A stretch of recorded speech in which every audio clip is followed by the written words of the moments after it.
नमस्कार दोस्तों, भक्ति केंद्र में आपका स्वागत है। अहम ब्रह्मास्मि यह महावाक्य है। यह वेदों में वर्णित और जिसका अर्थ है कि आत्मा ब्रह्म है। लेकिन क्या आत्मा वास्तव में ब्रह्म है? क्योंकि वेद, गीता, पुराण आदि कुछ और ही कहते हैं। इसके अलावा कुछ लोग आत्मा को परमात्मा और भगवान भी कहते हैं। इसलिए तर्क और वेद, गीता आदि के प्रमाणों से यह समझने की कोशिश करेंगे कि क्या आत्मा वास्तव में ब्रह्म, परमात्मा, भगवान ही है। तो आइए चलते हैं। आत्मा ब्रह्म है, इसे समझने से पहले यह समझना होगा कि ब्रह्म क्या है।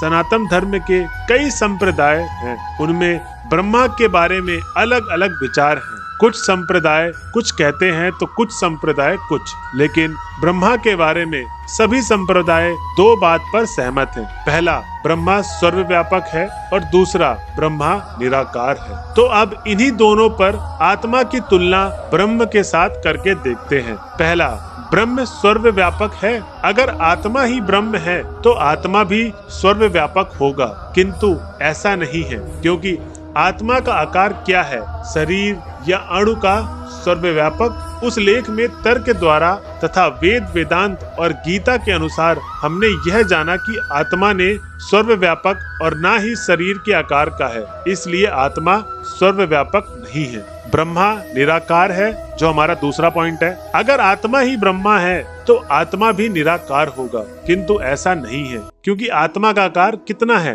तर्क द्वारा तथा वेदों के अनुसार हमने यह जाना कि आत्मा अणु का आकार है, इसलिए आत्मा निराकार है। अतएव ब्रह्म मानना इस दृष्टि में उचित नहीं है।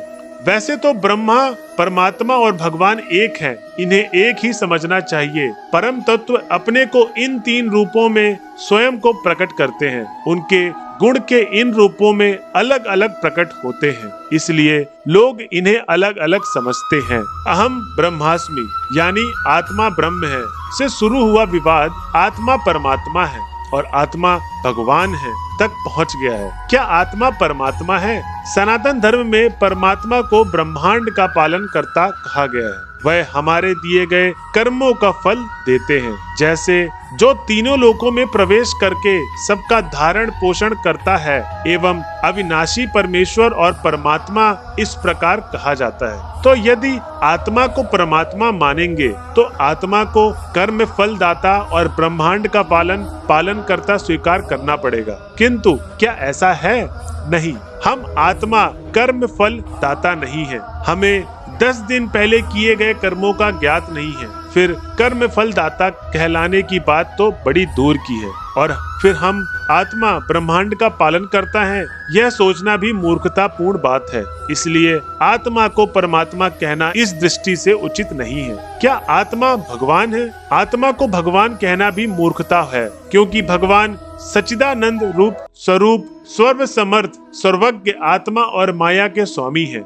क्या आत्मा भगवान है? आत्मा को भगवान कहना भी मूर्खता है, क्योंकि भगवान सच्चिदानंद स्वरूप, सर्व समर्थ, सर्वज्ञ आत्मा और माया के स्वामी है। इसके विपरीत आत्मा भगवान के अधीन, अल्पज्ञ, असमर्थ आदि है। इसलिए आत्मा को भगवान कहना दृष्टि से उचित नहीं है। अब तक जो कुछ कहा है उसके बाद भी कुछ लोग कह सकते हैं कि आत्मा ब्रह्म, भगवान, परमात्मा है। यह वेदों में और गीता में लिखा गया है, अतः उनके वेदों को फिर से पढ़ना चाहिए, क्योंकि वेद और गीता में भी यह लिखा है, इंद्रियों से परे मन, मन से परे बुद्धि, बुद्धि से परे आत्मा और आत्मा से परे भगवान है। अतः आत्मा से परे भगवान को आत्मा कहना कहाँ तक उचित है?